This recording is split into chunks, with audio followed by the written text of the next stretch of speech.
এই দেখো, এটা ধোসার ব্যাটারটা বানিয়েছি। এর মধ্যে ধোসা মিক্স দিয়েছি, ধোসা মিক্স, এই যে ধোসা মিক্স, আর দই, আমুলের দই দিয়ে দেবে। দই দিয়ে এই দেখো এইভাবে ব্যাটারটা বানিয়ে এইভাবে ফেটিয়ে নেবে। ফেটিয়ে নিয়ে খানিকক্ষণ রাখতে হবে, রাখলে এটা হয়ে যাবে মোটামুটি। একটু স্বাদটা দিয়ে নেবে যে এর মধ্যে চিনি মিষ্টি আছে কি না, ঠিক আছে। আর তেলটা দেখো গরম হয়ে গেছে, এর মধ্যে আমি সর্ষে ফোড়ন দিয়ে দেবো, তারপর দেবো কারি পাতা,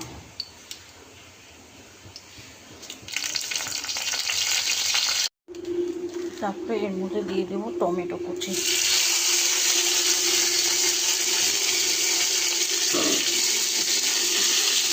টমেটো কুচিটা দিয়ে দিলাম, দিয়ে এবার তাকে এর মধ্যে দিয়ে দেবে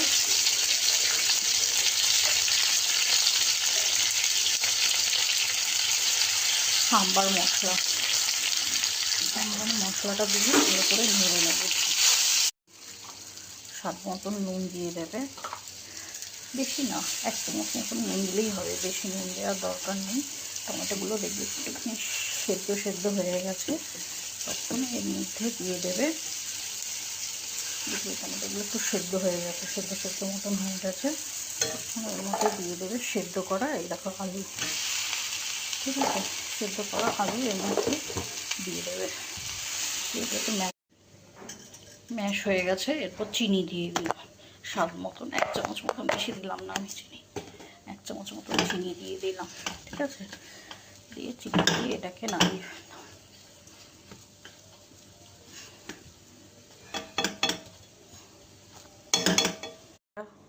মোটামুটি এরকম কনসিস্টেন্সি হবে। এবার এই তাওয়াটা গরম হয়ে গেছে, তেল দিয়েছি সামান্য, 1 চামচ মতন তেল দিয়েছি। তেল দিয়ে এই ব্যাটারটা ভালো করে এর মধ্যে দিয়ে দেবো, যে মতন করে দিয়ে নতুন করে নেড়ে দেবে, এভাবে নেড়ে দেবে। এটা যত বড় তাওয়া হবে তত ভালো জিনিসটা স্প্রেড হবে। এই দেখো এটা হয়ে গেছে ধোসাটা, এরপর প্লেন ধোসা এটা হয়েছে। তো এর মধ্যে পুরটা দিয়ে দেবো, যে পুর যে তৈরি করে রেখেছিলাম সেটা এর মধ্যে দিয়ে দেব, দিয়ে এ দেখো এই জিনিসটা রেডি মোটামুটি।